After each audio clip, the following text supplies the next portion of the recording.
नमस्कार, आप देख रहे हैं बोल बच्चन और एक बार फिर मैं भानु प्रताप उजाला। आज बात करेंगे बिहार में जो आज प्रधानमंत्री नरेंद्र मोदी का चुनावी भाषण हुआ, उस पर बात करेंगे। आज का जो लेखा जोखा इनकी जो भाषण प्रतियोगिता हुई वहाँ पर, उसमें लेखा जोखा यही निकल के आता है। अगर ये भाषण आप सुनेंगे तो भाषण की शुरुआत होती है सम्राट चौधरी से। सम्राट चौधरी जितनी भी बातें करते हैं उसमें सब में सिर्फ मोदी जी, सिर्फ मोदी जी, सिर्फ मोदी जी। ठीक, सम्राट चौधरी जो भी बातें करते हैं सिर्फ उनको उनकी बातों में वही रहता है, विपक्ष ने ये किया, विपक्ष ने वो किया, विपक्ष ने ये किया। मतलब सब कुछ विपक्ष नहीं किया।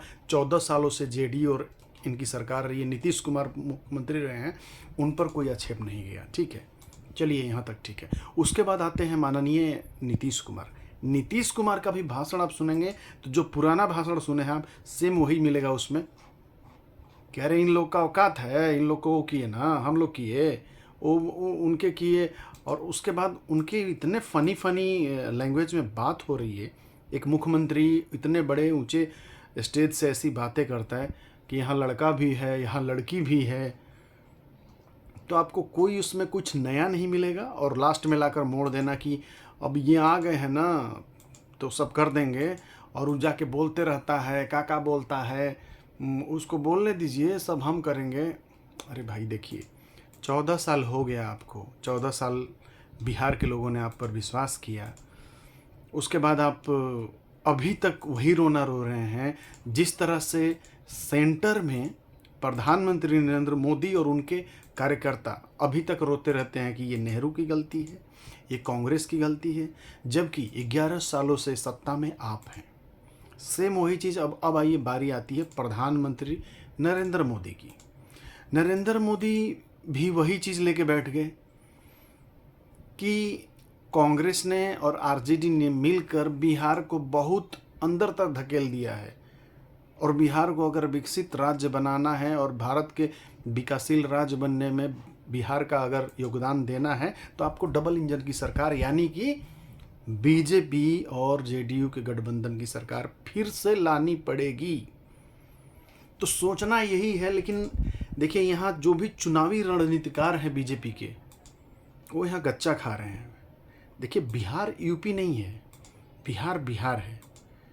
उसके बाद आप अगर नरेंद्र मोदी का भाषण को लेखा जोखा लिया जाए तो उसमें ये शुरू करते हैं जयप्रकाश नारायण जी से, अंबेडकर जी का भी नाम लेते हैं। मतलब सबको इज्जत दे रहे हैं, जो पिछड़े लोग हैं उनको भी इज्जत की बात हो रही है।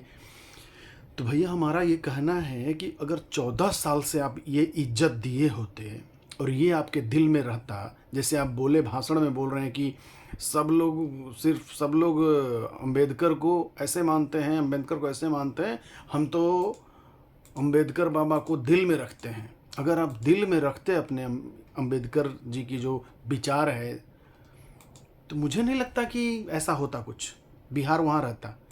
अब चलिए हम लोग चलते हैं थोड़ा सा पीछे। पिछले चुनाव में आपने क्या बोला था? पिछले चुनाव में आपने बोला था कि मैं पैकेज दूंगा बिहार को। पैकेज मिला क्या? पिछले चुनाव में आपने आरा में चिल्ला चिल्ला के बोले थे जिस तरह से कि 60 करोड़ दे दूं, 70 करोड़ दे दूं, 80 करोड़ दे दूं, 100 करोड़ दे दिया। ठीक है, वहाँ तक तो उसे वही चीज़ अभी भी सेम वही हो रहा है कि 4 करोड़ लोगों को घर दे दिया। आप लोग बताइए कितने करोड़ को दे दिया, कितने करोड़ को दे दिया। लेकिन यहीं पर बीजेपी फंसेगी, क्योंकि देखिए ये है बिहार। अब बिहार में हर आदमी, अगर मोदी जी और अमित शाह को लगता है कि बहुत तीरंदाज और बहुत बड़े चाणक्य हैं, तो बिहार का हर आदमी वो है, हर आदमी पॉलिटिशियन ही है यहाँ पर। तो सब पूरे भाषण में और पूरे सिवान में आके जितने चीज़ों के लोकार्पण इन्होंने किया, तो कहना ये है कि भैया अभी लोकार्पण ही हो रहा है सिर्फ।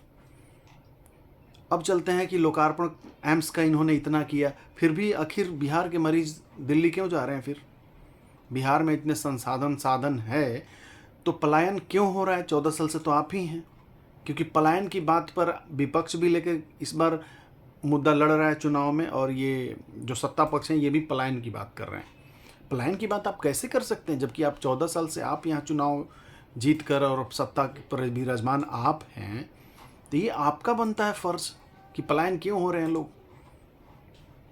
उसके बाद इनका ये कहना कि हर ज़िले में मेडिकल कॉलेज खोलेंगे, हर ज़िले में एक बढ़िया सरकारी स्कूल तो है नहीं, और आप कॉलेज की बात, मेडिकल कॉलेज का सपने दिखा रहे हैं।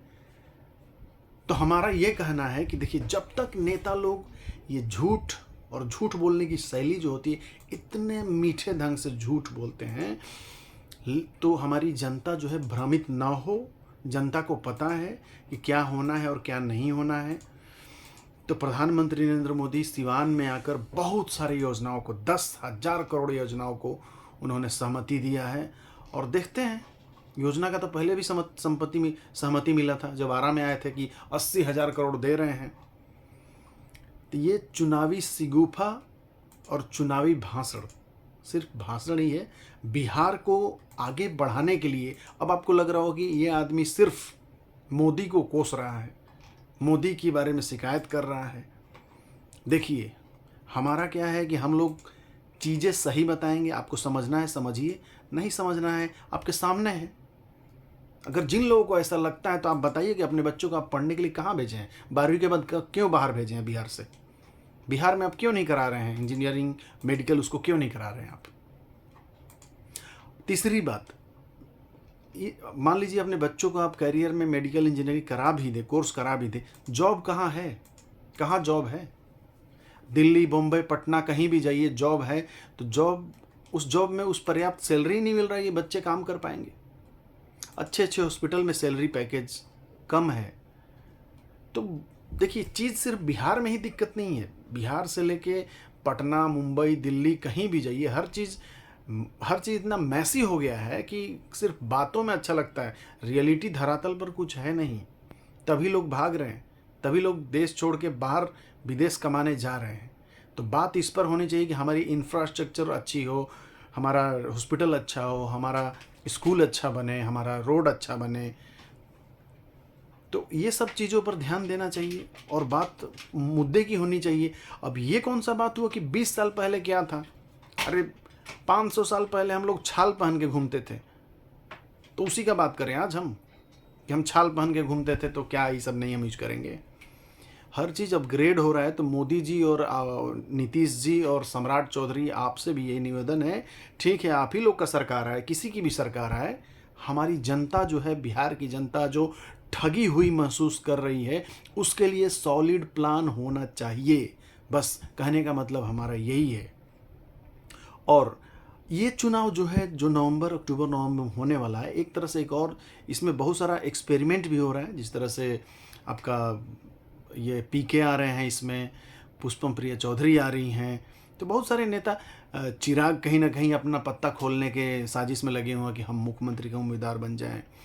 और लेकिन इन सब चीज़ों के साथ साथ तेजस्वी और कांग्रेस भी डटे हुए हैं पूरी तरह से इस बार। और पहले बार में बहुत ज़्यादा फ़र्क ये भी है कि देखिए, राहुल गांधी इस समय बहुत ज़्यादा अपना प्रभाव छोड़ रहे हैं, और उनका प्रभाव हो सकता है कि कांग्रेस को अच्छा खासा फ़ायदा दे जाए। तो उस स्थिति में बीजेपी के लिए बहुत कड़ी टक्कर हो जाएगी।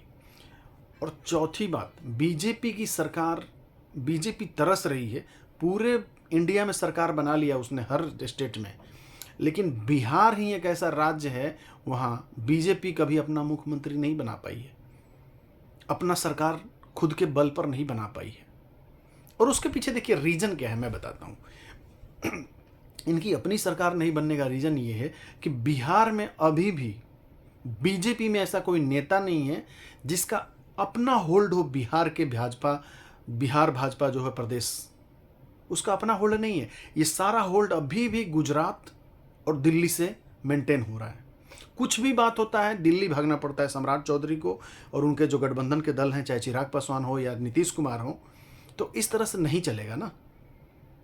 तो आप अगर आपको लगता है तो आप हमारे कमेंट सेक्शन में डालिए कि ये नेता जो हैं बिहार में, बीजेपी में उनकी पहुंच ऊपर तक है या उनके अंदर कुछ है, वो फैसला ले सकते हैं। नहीं ले सकते वो बिहार के लिए, तो ये बहुत बड़ा डिमेरिट है। और जब तक ये डिमेरिट ख़त्म नहीं होगा ना, बिहार में सरकार बीजेपी की नहीं बन सकती है।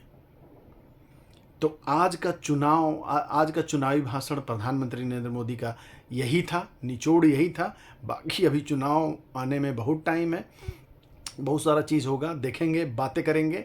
और आप कमेंट सेक्शन में हमारे डाल सकते हैं, आपको जो भी सुनना है, जो भी समझना है कि बिहार कहाँ जा रहा है, बिहार में क्या होना चाहिए। क्योंकि देखिए, मेरा और मेरे चैनल का उद्देश्य है कि हम सिर्फ लोगों की शिकायत न करें और किसी की बड़ाई ही ना करें, हम सोल्यूशन भी बताते हैं और सोल्यूशन भी पर भी बात करना चाहते हैं। सोल्यूशन आपको दिखता है, आप भी बोलिए, मैं उसको बोलूँगा, उस पर बात कर सकते हैं हम लोग कि आखिर बिहार आगे कैसे बढ़े, इस पर बात होना चाहिए, तभी हम लोग आगे बढ़ेंगे। वरना शिकवा और शिकायत तो बाप बेटे में होती है, ये तो राज्य है। तो इसी के साथ अपनी वाणी को विराम देता हूँ। आप लोग हमारे चैनल को देखिए, सब्सक्राइब कीजिए, शेयर कीजिए। और चुनाव के बारे में कुछ जानना हो या आपका जो सजेशन कुछ हो तो आप हमें ज़रूर बताइए। जय बिहार, जय हिंद, जय भारत।